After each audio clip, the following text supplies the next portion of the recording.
তাহলে 10 টাকার আয়নার সঙ্গে আমার এই মনের তুলনা। 10 লক্ষ টাকা দিলেও কারোর মন পাওয়া যায় না মশাই। কি কোন ছেলে যদি কোনো মেয়েকে ভালোবাসে, বলবে আমি 10 লক্ষ টাকা দিচ্ছি, তোমার মন আমাকে দাও, দেবে মেয়ে? 10 লক্ষ টাকা দিয়ে কারোর মন পাওয়া যায় না মশাই।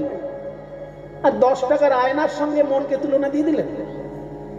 বলছে শোনো, 10 টাকার আয়না যেটা তোমার ঘরে আছে মুখ দেখার জন্য, ওটার সঙ্গে মনের আয়নার তুলনা হয় না। 10 টাকার আয়নায় তুমি নিজের মুখটা দেখতে পাবে, আর মন রূপী আয়নায় ঈশ্বরের মুখটা দেখতে পাবে। তার প্রমাণ কোথায়? তার প্রমাণ শ্রীমদ্ ভগবত গীতা বলছে, ঈশ্বরের সর্বভূতানাং হৃদ্দেশে অর্জুন তিষ্ঠতি ভ্রামায়ামি সর্বভূতানি যন্ত্রারোহামি মায়ায়া। বলছে মনের মধ্যে ঈশ্বরকে দর্শন করা যায়, মন রূপী আয়নায় ঈশ্বরকে দর্শন করা যায়। তাহলে মন রূপী আয়নায় যদি ঈশ্বরকে দর্শন করা যায়, আমি চোখ বন্ধ করলে অন্ধকার দেখি কেন? সব যুক্তিবাদীর উত্তর কিন্তু শাস্ত্রে দেওয়া আছে, আমরা খুঁজি না, সেটা আমাদের দুর্ভাগ্য। এসব যুক্তিবাদীদের উল্টোপাল্টা প্রশ্ন আছে না, মনে যদি ঈশ্বর দেখা যায়, চোখ বন্ধ করলে অন্ধকার দেখি কেন? আরে বেটা, চোখ বন্ধ করলে অন্ধকার দেখবি না? আয়নার উপর যদি কাদা লেপা থাকে, সেই আয়নায় মুখ দেখা যাবে? আয়নায় যদি কাদা লেপা থাকে, সেই আয়নায় মুখ দেখা যায় না। ঠিক তেমনি আমাদের মন রূপী আয়নার উপরে কাদা লেপা আছে। কাদাটার নাম কি? কাম, ক্রোধ, লোভ, মোহ, মদ, মাৎসর্য, হিংসা, বিদ্বেষ। এই সব কাদা মন রূপী আয়নার উপর আছে বলে এই মনে আমরা ঈশ্বর দেখতে পাচ্ছি না। তাহলে কি করব? কি করবে? একটুখানি ডিটারজেন্ট পাউডার ছড়িয়ে দাও। আয়নায় যদি কাদা লেপা থাকে, সেই আয়নায় একটু ডিটারজেন্ট পাউডার দিয়ে একটু জল দিয়ে দাও, মুছে দিলেই ঝকঝকে পরিষ্কার। ঠিক তেমনি আমাদের মন রূপী আয়নাটায় কাম, ক্রোধ ইত্যাদি কাদা লেপা আছে, একটুখানি হরিনাম রূপী মাজন দিয়ে দিতে হবে। হরি সংকীর্তন রূপী ডিটারজেন্ট পাউডার যদি কেউ এই মন রূপী আয়নায় ছড়িয়ে দিতে পারে, আর তার সঙ্গে যদি একটু নয়নের জল ঢেলে দিতে পারে, বাইরের জল নয়, হরি সংকীর্তন রূপী মাজন আর তার সঙ্গে নয়নের জল, এটা যদি আমরা দিতে পারি, মনের আয়না ঝকঝকে পরিষ্কার হয়ে যাবে, তখন ঈশ্বরকে দেখা যাবেই যাবে। তাই চৈতন্য মহাপ্রভু বললেন, 7টা উপকারের মধ্যে প্রথম উপকার হলো চেতো দর্পণ মার্জনম। দ্বিতীয় উপকার কি? ভব মহাদাবাগ্নি নির্বাপনম। ভব মহাদাবাগ্নি নির্বাপন দ্বিতীয় উপকারের কথা হচ্ছে। ভব মানে সংসার, এই জন্ম মৃত্যুর খেলা। এই যে জন্মাচ্ছি, বড় হচ্ছি, আবার মরছি, আবার জন্মাচ্ছি, বড় হচ্ছি, আবার মরছি। এই জন্ম মৃত্যু, এই যে 84 লক্ষবার আমাদের জন্ম মৃত্যুর খেলা হয়, এটাকে বলে সংসার, এটাকেই বলে ভব। এই ভব মহাদাবাগ্নি, এই সংসার রূপী যে দাবানল জ্বলছে চারিদিকে, নির্বাপনম, নিভে যাবে, নিভে যাবে। চারিদিকে যে এত জ্বালা যন্ত্রণা, নিভে যাবে। যদি কোথাও জঙ্গলে আগুন লাগে, তাকে বলে দাবানল। জঙ্গলে যখন আপনা আপনি আগুন লেগে যায়, শুকনো কাঠে ঘষা লেগে লেগে আপনা আপনি যখন জঙ্গলে আগুন লেগে যায়, তাকে বলে দাবানল। তেমনি বিশ্ব ব্রহ্মাণ্ডে যে এত আগুন জ্বলছে, এই দাবানল নিভাতে গেলে কি করতে হবে? 1 বালতি 2 বালতি জলে দাবানল নিভানো যায় না। ওই আকাশ থেকে বৃষ্টি হয়ে যখন জল পড়বে, দাবানলের আগুন নিভে যাবে। ঠিক তেমনি বিশ্ব ব্রহ্মাণ্ড জুড়ে যে দাবানলের আগুন জ্বলছে, সংসারে যে আর দাবানলের আগুন জ্বলছে, হরি সংকীর্তনের বৃষ্টি যখন হবে, সেই দাবানল নির্বাপিত হয়ে যাবে। এটা দ্বিতীয় উপকার। তৃতীয় উপকার কি? শ্রেয়ঃ কৈরব চন্দ্রিকা বিতরণম। শ্রেয়ঃ, শ্রেয়ঃ মানে মঙ্গল, কৈরব মানে শালুক ফুল, চন্দ্রিকা মানে চাঁদের আলো, বিতরণম বিতরণ করবে এই কীর্তন গান।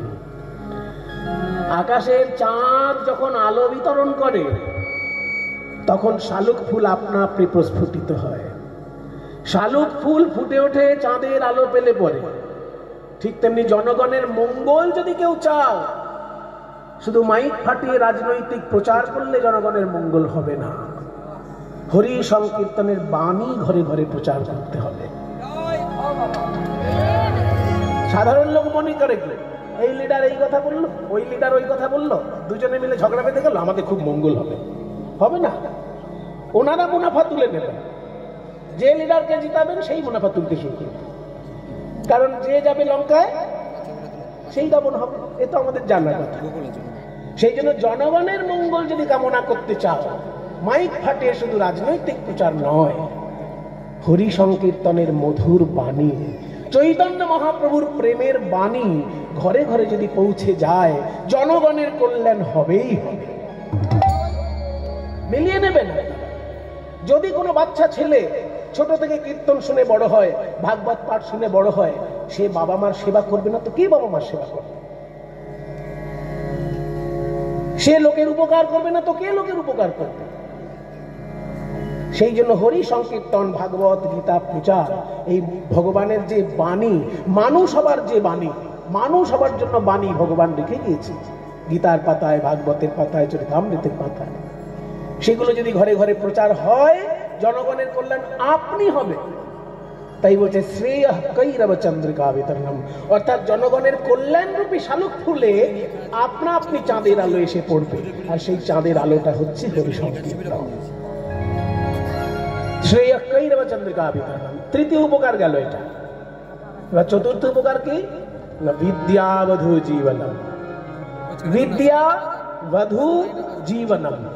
বিদ্যা মানে জ্ঞান, বধূ মানে স্ত্রীলোক, বউ, তাই তো? বধূ মানে বউ, বধ হয় দীর্ঘ, বধূ, বধ হয় দীর্ঘ, বধূ মানে বউ বা স্ত্রীলোক। আর বয় চন্দ্রবিন্দু ধয় হস্য, এই বধূ মানে আবার বন্ধু। কীর্তন জগতে বারবার বধূ বলেন রাধারানী শ্রীকৃষ্ণকে, বধূ হে কি আর বলিব আমি হে বধূ কি আর। এইখানে যে বধূ উচ্চারণটা ঠিক করে করতে হবে, চন্দ্রবিন্দুটা যেন থাকে। সাধারণত পূর্ববঙ্গের লোকের উচ্চারণে চন্দ্রবিন্দু একটু কম থাকে। এগুলো একটু মজার ব্যাপার, মাঝে মাঝে একটু মজা করতে ভালো লাগে বাবা।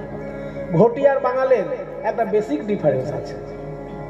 পূর্ববঙ্গের লোকেরা চন্দ্রবিন্দু বাদ দিয়ে কথা বলতে ভালোবাসে, আর পশ্চিমবঙ্গের লোকেরা বেশি বেশি চন্দ্রবিন্দু প্রয়োগ করে। তার উদাহরণ, পশ্চিমবঙ্গের লোকেরা হাসপাতালকে বলে হাসপাতাল, চন্দ্রবিন্দু দিয়ে দেয় হাঁস। হাসপাতালে হাসি চন্দ্রবিন্দু আছে, কিন্তু যে কোনো ঘটির মুখে শুনবেন হাসপাতাল, তারা বলবে হাসপাতাল। আর পূর্ববঙ্গীয় লোকের মুখে শুনবে মাছের কাঁটা, তারা কাঁটা বলবে না, বলবে মাছের কাঁটা। কয়েকার টয়েকার উচ্চারণ করবে, চন্দ্রবিন্দু বাদ। কাজে পূর্ববঙ্গের লোকেরা চন্দ্রবিন্দু একটু কম বলে, আর ঘটিরা আবার গাদা গাদা চন্দ্রবিন্দু বুঝিয়ে দেয়, যেখানে চন্দ্রবিন্দু নেই সেখানে চন্দ্রবিন্দু বলছে। সেই জন্য বয়ে চন্দ্রবিন্দু ধয় হস্য, এই বধূ মানে বন্ধু, আর বধ হয় দীর্ঘ, এই বধূ মানে স্ত্রীলোক। বিদ্যাবধূ জীবনম, বিদ্যারূপী বধূর জীবন স্বরূপ এই কীর্তনটা। খুব ভালো করে বুঝে নিন। বিদ্যা মানে আসল বিদ্যা, যেটা, যে বিদ্যায় অমানুষ থেকে মানুষ হওয়া যায়, যে বিদ্যায় চাকরি পাওয়া যায়, সেই বিদ্যার কথা বলা হচ্ছে না। ওটা তো স্কুলে গিয়ে পরীক্ষায় ঠিকঠাক পাশ করলেই পেয়ে যাবেন, একটা সময় ইন্টারভিউ পাশ করলেই পেয়ে যাবেন। কিন্তু ইন্টারভিউ আর পরীক্ষা পাশ করলেই মানুষ হবেন কি না, তার কোনো গ্যারান্টি আছে? কাজে অমানুষ থেকে মানুষ হওয়া যায় যে বিদ্যায়, আর মানুষ থেকে দেবতা হওয়া যায় যে বিদ্যায়, সেটাই হচ্ছে আমাদের ভারতীয় মুনি ঋষির আসল বিদ্যা। আর সেই বিদ্যারূপী বধূ মানে স্ত্রীলোক। কোন স্ত্রী যার তার কাছে নিজেকে মেলে ধরে না। স্ত্রীলোক লজ্জাবতী, সে তার স্বামীর কাছে মেলে ধরে, স্বামীর কাছে নিজেকে মেলে ধরে, অন্যের কাছে নিজেকে মেলে ধরে না। ঠিক তেমনি আধ্যাত্মিক বিদ্যা কীর্তন অনুরাগী মানুষের কাছে আপনা আপনি মেলে ধরে, যার তার কাছে মেলে ধরবে না। আধ্যাত্মিক বিদ্যা যদি স্ত্রীলোক হয়, কীর্তন অনুরাগী মানুষ যে হবে তার কাছে আধ্যাত্মিক বিদ্যা আপনা আপনি নিজেকে প্রকাশ করবে। তাই বলছে বিদ্যাবধূ জীবনম, এটা 4 নম্বর উপকার। 5 নম্বর উপকার কি? আনন্দাম্বুধিবর্ধনম, আনন্দ সাগর উথাল পাথাল হবে কীর্তন গানে। সেটা আর কাউকে বলে দিতে হবে না। আপনারা কীর্তন অনুরাগী মানুষ, কীর্তন রস আপনাদের কানে আসলেই আপনাদের মনটা কেমন হয়ে যায়। এই সংসার থেকে যেন বিচ্ছিন্ন হয়ে যায় মনটা, এই দুশ্চিন্তা থেকে যেন বিচ্ছিন্ন হয়ে যায় মনটা। মনে করুন বিরাট বড় টেনশন চলছে সারাদিন, খুব একটা টেনশনের কাজে পড়েছেন, 3 ঘন্টা কীর্তন শুনতে বসবেন, দেখবেন কোথায় চলে গেল টেনশন। একটা লীলা যদি ঠিকঠাক করে 3 ঘন্টা শোনেন, দেখবেন টেনশন কোথায় চলে গেল চট করে। যদি একটু ঠাকুর ঘরে নাম জপ নিয়ে বসেন, নাম জপের নামের রস আস্বাদন করে নামটা জপ করেন, টেনশন থাকবে না। কাজেই আনন্দাম্বুধিবর্ধনম, আনন্দ সাগরটা উথাল পাথাল হবে কীর্তন গানের দ্বারা। এটা 5ম উপকার। 6টা কি? 6 নম্বর উপকার হচ্ছে প্রতিপদং পূর্ণামৃতাস্বাদনম, প্রতি পদে পদে পূর্ণ অমৃতের স্বাদ। সংকীর্তন এমন একটা জিনিস বাবা, সে নাম সংকীর্তন হোক আর লীলা সংকীর্তন হোক, প্রতি পদে পদে পূর্ণ অমৃতের স্বাদ পাওয়া যায়। পদে পদে পূর্ণ অমৃত। অনেকে বলতে পারেন ভাই কই আমি তো পাই না, আমার তো কীর্তন সবসময় ভালো লাগে না। সব কীর্তন ভালো লাগে না। মনে করুন কীর্তনে যদি বড় বড় তাল শুরু করে দেয়, আমার তো ভালো লাগে না। অনেক লোক আছে না এরকম, যেই কীর্তনে তালগুলো শুরু হচ্ছে আমি তার বেশি পাশের লোকের সঙ্গে গল্প করতে শুরু করি। তাহলে অনেক সময় তো আমার কীর্তন ভালো লাগে না। যদি বেশি তাল তরঙ্গ নিয়ে আলোচনা হয়, যদি কঠিন কঠিন শ্লোক নিয়ে আলোচনা হয়, আমার তো ভালো লাগে না। তাহলে কি করে প্রতিপদে অমৃত? এখানে উত্তর দিচ্ছেন রূপ গোস্বামী। রূপ গোস্বামী একটা সুন্দর শ্লোক বলেছেন, স্যাৎ কৃষ্ণ নাম চরিতাদি সীতাপ্য বিদিয়া পিত্তোপতপতরসনস্য ন রোচিকানো কিন্ত্বাদরাদনুদিনং খলু সৈব জুষ্টা স্বাদ্বিক্রমাদ ভবতি তদ্গদমূলহন্ত্রী। এই শ্লোকটা কোথায় বলেছেন? জীব গোস্বামীকে শিক্ষা দেবার জন্য রূপ গোস্বামী একটা ছোট্ট বই লিখেছিলেন, যে বইটার মধ্যে মাত্র 11টা শ্লোক আছে। মাত্র 11। চৈতন্য মহাপ্রভু যেমন শিক্ষাষ্টকে 8টা শ্লোক, তিনি রূপ গোস্বামীর উপদেশামৃত গ্রন্থ মাত্র 11টা শ্লোক, সেইখানে এই কথাটি বলেছেন। স্যাৎ কৃষ্ণ নাম চরিতাদি সীতাপ্য বিদিয়া। যদিও কৃষ্ণ নাম এবং কৃষ্ণ লীলা মিছরির টুকরোর মতন সুস্বাদু, যদিও কৃষ্ণ নাম এবং কৃষ্ণ লীলা মিছরির মতো সুস্বাদু, কিন্তু আমাদের কাছে মিছরির মতো লাগে না। কেন? পিত্তোপতপতরসনস্য ন রোচিকানো। মায়া পিত্ততে উত্তপ্ত আমাদের জিহ্বা, সেই জন্য আমাদের জিহ্বায় মিষ্টি লাগছে না। মানে একজন কবিরাজ ঠাকুরের কাছে, কবিরাজ আগেকার দিনে ডাক্তারি করতেন না কবিরাজরা, একজন কবিরাজের কাছে এসে বলছে, কবিরাজ ঠাকুর আমি যা খাই তিতো লাগে কেন? এ কি রোগ আমার? রসগোল্লা খেলে তিতো লাগছে, উচ্চে ভাজা তো তিতে লাগবেই, এমনকি আলুর চপও তিতে লাগছে।